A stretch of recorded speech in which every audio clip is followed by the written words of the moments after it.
दोस्तों नमस्कार, मैं सौरभ गोस्वामी। हर किसी की एक कहानी होती है, उसका एक सफरनामा होता है और आज एक सफरनामे में हमारे साथ हैं अरविंद लोधी जी, जो कांग्रेस पिछोर से कहेंगे कांग्रेस पिछोर से प्रत्याशी थे और लगभग 1 लाख वोट से अधिक वो यहाँ पर पाने में कामयाब रहे। पहली बार चुनावी मैदान में थे विधानसभा के और बड़ी सफलता उन्हें मिली। थोड़ा सा उनके बारे में जानते हैं, किस प्रकार का जीवन परिचय है, किस परिवार से हैं और क्या बैकग्राउंड है। सर स्वागत है आपका। जी बहुत बहुत धन्यवाद।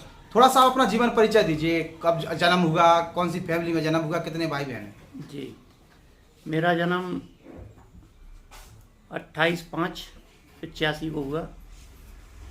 आज हमारे पिताजी टीचर हैं, मेरा एक छोटा भाई है, एक बहन है, सबकी शादी हो चुकी है। हमारा परिवार पहले से भी राजनीति में रहा है। चाचा जी हमारे पहले सरपंच रहे हैं गांव के, भाभी सरपंच रही हैं, फिर भाई सरपंच रहे हैं। मैं अपना बताना चाहता हूं कि मैं करीब दो वर्ष पहले से राजनीति में इंटरफेयर हुआ है और 2 साल से पहले मैं अपना काम धंधा व्यापार करता था। कहाँ तक पढ़े आप? मैं बीए पढ़े जी। अच्छा, कौन से विद्यालय में पढ़े, कहाँ पढ़ाई शिक्षा दीक्षा हुई आपको? हमने 5-6 जगह, जैसे हमारे मोहारी में अच्छा स्कूल है तो 10वीं तक यहाँ किया।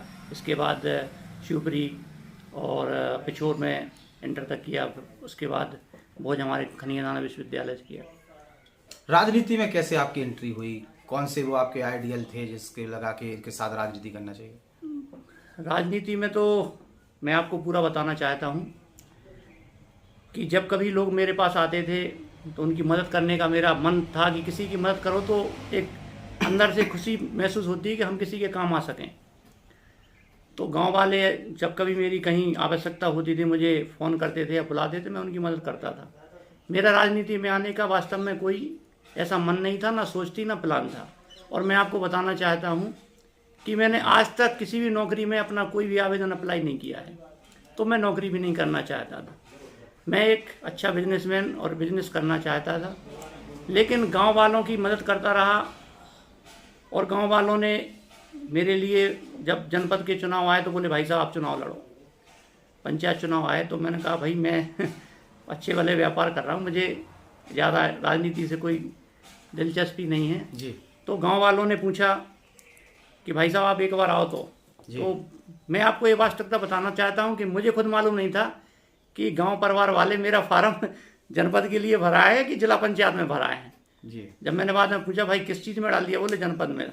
जनपद सदस्य बन गए।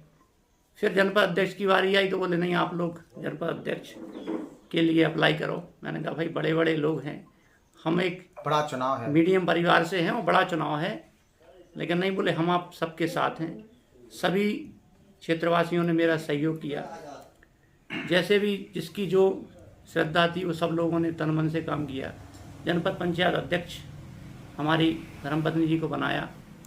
उसके बाद उनके साथ धर्मपत्नी जी के काम में मैंने भी थोड़ा अपना समय निकाला और हमारे ब्लॉक को जो सुविधाएं ब्लॉक में होना चाहिए, जो जनपद अध्यक्ष के दायित्व होना चाहिए और जनपद अध्यक्ष को जो जो जिम्मेदारी होना चाहिए, उनको हमने पूरा 1-1.5 साल के कार्यकाल में पूरी लगन से जनपद का काम किया और हमारी 101 ग्राम पंचायतों को व्यवस्थित। आज आप देखोगे अगर किसी भी ग्राम पंचायत में पहुंचोगे तो पहले सही से जनपद पंचायत भवन भी नहीं होते थे कि जहां आप बैठ सकोगे, कार्यालय नहीं है। हमने कहा जब ग्राम पंचायतों में कार्यालय ही बैठने लायक नहीं है, हमारी जनपद पंचायत का कार्यालय भी बैठने लायक नहीं है, हमने पहले उनको डेवलप किया और गांव के हर एक ग्राम पंचायत में जो साफ़ सफाई है और गांव की पानी की व्यवस्था है और ये सब चीज़ें देखा जो जिस पंचायत में ज़रूरत है, और काम 1 साल का पूरे कार्यकाल में लगन से जितना काम कर सकते वो किया। तो अरविंद, आप अपनी पत्नी के साथ राजनीति में कहीं ना कहीं सहयोग करते रहे जी। पहले तो एक शादी की आपकी कौन सी उम्र में हुई और लव मैरिज है कि अरेंज मैरिज है? मैं आपको बताऊं, मेरी शादी 2004 में हुई थी। तो 4 के जो एक 2004 में जो वातावरण था समाज में, हमारे बुजुर्ग पिताजी या क्या बहुत छोटे में शादी हो गई आपकी? नहीं, मैं 20 साल का था जब शादी हुई थी। तो आज 39-38 की उम्र है।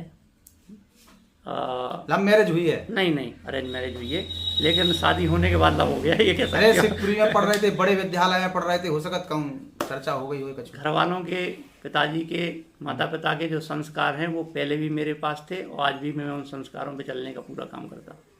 मतलब शादी जो है, जो पिताजी ने जहाँ भी सेट मतलब पक्की की वहीं हाँ से। हाँ बिल्कुल। अच्छा, परिवार में कैसी बनती है? चूंकि पत्नी भी राजनीतिक हो गई, आप बिजनेसमैन हैं, राजनीति में हैं, तो कैसे खटपट नहीं हो रही? नहीं, मैं आपको बता दूं, वैसे नहीं कहना चाहिए, लेकिन 20 साल के समय में एक छोटी सी भी अनबन हमारे दोनों के बीच कभी नहीं होती है।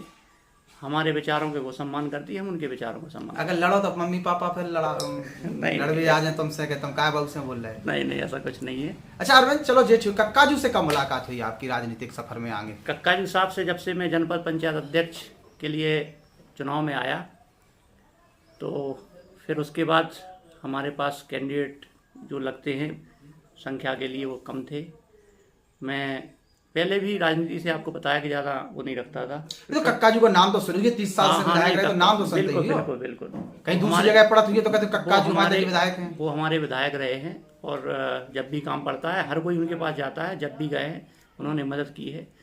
लेकिन जब मैं उनसे, मैं आपको बताऊं, फेस टू फेस चुनाव के बाद मिला हूं, जब जनपद पंचायत अध्यक्ष का चुनाव हुआ है, और मैंने देखा है कि वास्तव में राजनीति में आपके, अगर मध्य प्रदेश में, मैं तो ज़्यादा नेताओं को नहीं जानता हूं, लेकिन कक्काजू जैसा नेक दिल इंसान बहुत कम मिलेगा आपको, जिसने वास्तव में राजनीति एक सेवा भाव से की है आज तक।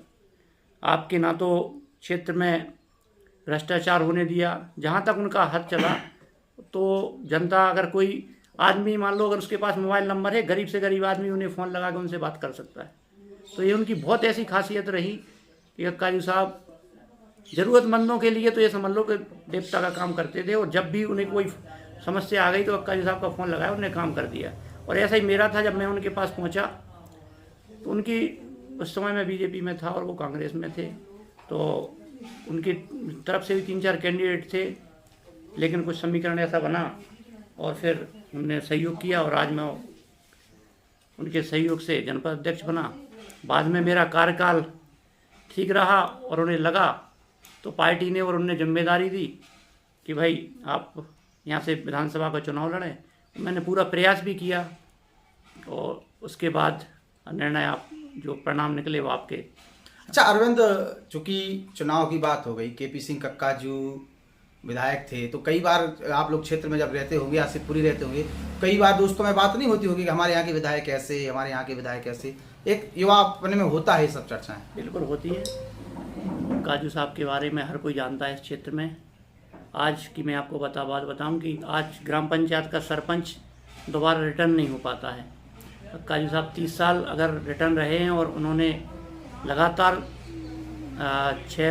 30 साल यहाँ पर शासन किया है अपना, तो स्वाभाविक है कि उन्हें जनता से जुड़ा रहा है और जनता की समस्या इसलिए जनता एक काम करता है, इसलिए जनता ने उसे पसंद किया।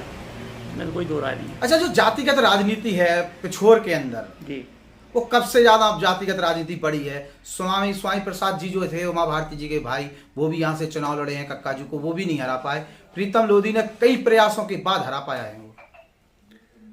हाँ, मैं ये भी कहना चाहता हूँ कि एक प्रकार से उनके लिए जो जातियों में बांटने का जो विपक्षी पार्टी है उन्होंने बहुत इसमें काम किया है, और जो चुनाव का परिणाम आया है उसमें भी जातिकरण, बहुत समीकरण ऐसे रहे हैं जिससे हमारी हार हुई। लेकिन जो लोग कक्काजू के पास पहुँचे ही नहीं हैं, कक्काजू को समझ ही नहीं पाए हैं, तो वो उनके बारे में कुछ भी सोच सकते हैं। लेकिन मैं ये कहना चाहता हूँ कि आज की डेट में भी 30 साल में ऐसा कोई 2-5% लोग बचे होंगे जो कक्काजू साहब से मदद ना ली हो या उनके काम ना आए हों। आज भला ही वो सरकार सत्ता में नहीं है तो आदमी कुछ भी कह सकते हैं, लेकिन मैंने भी देखा है कि वो किसी भी पार्टी, किसी भी दल से है और कक्काजू साहब के पास पहुंच गया तो उनने उनकी मदद की है, क्यों? वो समझते हैं हमारे क्षेत्र का है, परिवार का है। राजनीतिक अलग विचारधारा हो सकती है कि कोई किसी पार्टी में है, कोई किसी पार्टी में है, लेकिन जब भी जो आदमी उनके पास गया है, ये वो भी मानते हैं जो भी अदर पार्टियों वाले हैं कि भाई कक्काजू साहब के पास जब भी कोई पहुंच जाता था वो उनकी जो मदद होती थी वो करते थे। आप स्वयं सेवक संघ से भी जुड़े रहे क्या पहले? नहीं, मैं ऐसा कुछ। बीजेपी वाले जो हम चर्चा करते बार बोल रहे थे कि संघ में जुड़ गए हैं। नहीं, पहले कार्यक्रम होते थे तो मैं जाती, लेकिन ये आपने काम किया था। राव यादवन सिंह के लिए चेहरा बनाया है कांग्रेस ने, किस प्रकार का पिछोर के अंदर माहौल हो? केपी सिंह कक्काजू नजर नहीं आ रहे। देखो, कक्काजू साहब बिल्कुल जब क्षेत्र में दौरे होते हैं या कुछ होते हैं तो वो आते हैं। विधानसभा चुनाव में भी आपने देखा होगा कि वो पिछले 30 वर्षों में भी ऐसे द्वार द्वार नहीं जाते थे, एक गांव में जाके एक सभा लगाते थे और सब गांव वाले वहाँ आ जाते थे। और बड़ा चुनाव है, लोकसभा का चुनाव है, अभी चुनाव में आगे समय बाकी है, ज़रूरत पड़ेगी तो कक्काजू साहब भी आएंगे और हमारी जो टीम है वो सब उन्हीं की टीम है, कोई अलग थोड़ी है। अच्छा, क्या मुद्दे हैं इस चुनाव के, क्या मुद्दे बन रहे हैं लोकसभा चुनाव के? पिछोर के अंदर क्या चर्चा हो रही है? छोर में देखो, जैसे इन्होंने विधानसभा में कुछ घोषणाएं की थी, जिला बनाओ, जिला नहीं बनाया आज तक, विधानसभा के वोट ले लिए। बेरोजगारी में आपको कहीं से कहीं किसी का कोई ऐसा होता नहीं दिख रहा है, कोई ऐसा बड़ा कोई कारखाना फैक्ट्री खुली हो या कुछ हुआ हो जिससे 400 रुपये सिलेंडर की बात बोली थी। जैसे 400 रुपये सिलेंडर है, उन्होंने कहा था कि 1250 हर महीने और 250 रुपये प्रति महीने। और जब आपका विधानसभा चुनाव आएगा तो उस जब तक आपका 3000 हो जाएगा। लेकिन आज तक ना तो 3000 किसी लाडली बहना को मिला है और ना आज तक वो कुछ हो पाया है। और मुझे तो ये भी नहीं लग रहा है कि लोकसभा बाद ये योजनाएं चलेंगी या नहीं चलेंगी, ये भी कोई क्लियर नहीं है, क्योंकि आज हमारा प्रदेश करीब 3.5 लाख करोड़ के कर्ज में है। और जिस घर में या जिस परिवार में या जिस प्रदेश में कर्ज हो, और वो कैसे उस और नया कर्जा लेते जा रहे हैं। बिल्कुल। अच्छा, राव यादवन सिंह इफेक्टेड हैं, मतलब उनके सामने टिक पाएंगे सिंधिया के सामने? धन बल है बहुत सिंधिया के पास, राव ज़्यादा कम उतने मजबूत आदमी दिख नहीं रहे। देखिए, आप जब केपी यादव जी आए थे सिंधिया जी के सामने, तब उनके बारे में भी लोग बाग ऐसी चर्चा करते थे, लेकिन आपने देखा होगा परिणाम क्या हुआ। और केपी यादव जी भी उनसे 1.5 लाख 1.25 लाख मतों से विजय हुए थे। और एक मिथक था कि कोई पराजित नहीं हो सकता, सिंधिया को कोई हरा नहीं सकता। वो मिथक भी अब टूट चुका है और जनता समझदार है, जनता क्षेत्र के लिए वोट करेगी, क्षेत्रीय होने के नाते वोट करेगी। केपी यादव कैसे सांसद थे, चूंकि आप उनके कार्यकाल के टाइम पर भी कामकाज किए हैं? स्वच्छ छवि के थे, ये तो सभी जानते हैं। एक अच्छे नेक इंसान है, हमारे यहाँ क्षेत्र में आते रहते थे, तो मैं तो उनके बारे में इतना ही जानता हूँ कि एक अच्छे इंसान थे। बिल्कुल। जो टिकट काटने का जो काम हुआ है उस पर कुछ कहेंगे आप? हाँ, अब वो पार्टी का उनका निर्णय है, पार्टी ने क्यों नहीं, लेकिन मेरा एक ही है कि जब कोई कैंडिडेट अगर आपके 1.5 लाख मतों से 1.25 लाख मतों से जीत जाता है तो स्वाभाविक है कि पहली प्राथमिकता उनको होना चाहिए, और उनको टिकट मिलता तो पार्टी का निर्णय है, पार्टी क्या। अरविंद, एक बात बार बार हमें दिल में आ रही थी, हमें पूछने भी है कि एकाएक आपको विधायक को टिकट में लगाओ, घर में का रिस्पॉन्स होता, या घर में किस प्रकार की चर्चा थी, पापा मम्मी वाइफ क्या सोच रही जब एकाएक तुम्हें टिकट की घोषणा भई कि अरविंद लोधी विधायक का चेहरा हुई है पिछोर से? मैंने आपको बताया है कि जो आदमी का कार्यकाल ही राजनीति में बहुत कम रहा है, 2-2.5 साल का, लेकिन मैंने जो काम आज तक किए हैं और जो मुझे दायित्व दिए गए हैं उसमें पूरी ताकत, लगन और मन से काम किए हैं। चाहे आपका कोई भी काम हो, जो दायित्व मुझे दिया जाता है मैं उसमें तन मन धन सब लगा के लगन से काम करता हूँ। वही कारण है कि जब हमारे लिए फ़ोन आया और बात कही कि आपको विधानसभा का टिकट लड़ना है, तो हमने कहा जो जिम्मेदारी पार्टी और देंगे, हमारा वरिष्ठ नेतृत्व देगा, काजी साहब देंगे, हम उसे। घर का क्या रिस्पांस था, मम्मी पापा का क्या रिस्पांस था, परिवार का, पत्नी का? नहीं, सबने ये कहा था कि अगर पार्टी, अब हम बहुत भाग्यशाली समझते हैं अपने आप को कि नहीं तो आदमियों की ज़िंदगी कट जाती है एक राष्ट्रीय पार्टी का टिकट लेने के लिए, और जब किसी के लिए इतनी बड़ी पार्टी का टिकट आपको मिल रहा हो तो स्वाभाविक है कि सब लोग एक शौक तो लगता है। लेकिन हमारा परिवार पहले से राजनीतिक रहा है तो हम किसी भी परिस्थिति में उस हैंडल स्थिति करने के लिए तैयार। आज कक्काजू की विरासत कहीं ना कहीं कक्काजू ने आपके लिए सौंपी है। कक्काजू चाहते थे कि एक साफ छवि का व्यक्ति पिछोर की राजनीति को आगे बढ़ाए और आपको चेहरा बनाया।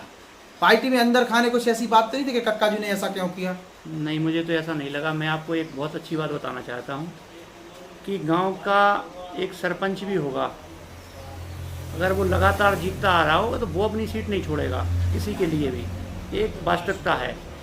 और कक्काजू साहब ने यहाँ सीट छोड़ी या पार्टी का जो भी उनका निर्णय रहा हो, उनने सोचा कि भाई लोग बाग कहते थे कि 30 साल हो गए हैं कक्काजू साहब को बनते बनते या और दूसरों को, तो उन्होंने कहा भाई अब हमें बनाना ही है यहाँ का, तो हमारा क्षेत्र का आदमी हो एक साफ छवि का आदमी हो, एक हमारे बीच का बैठने वाला हो, जो हमारे क्षेत्र को सामंजस्य बना के रखे।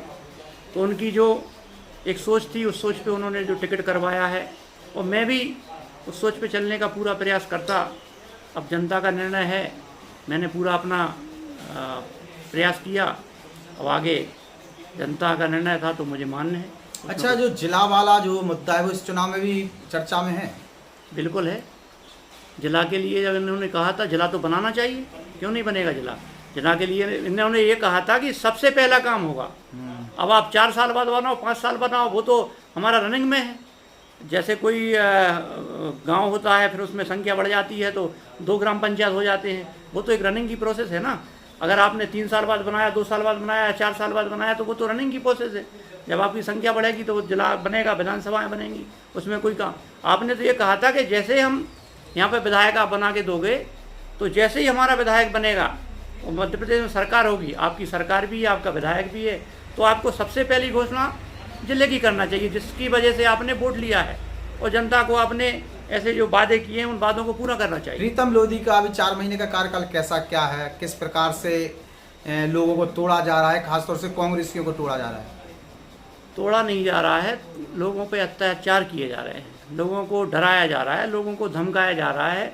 लोग कोई स्वेच्छा से किसी पार्टी में नहीं जा रहे हैं, लोगों को प्रताड़ित किया जा रहा है, परेशान किया जा रहा है, इसलिए लोगों की मजबूरियां हैं।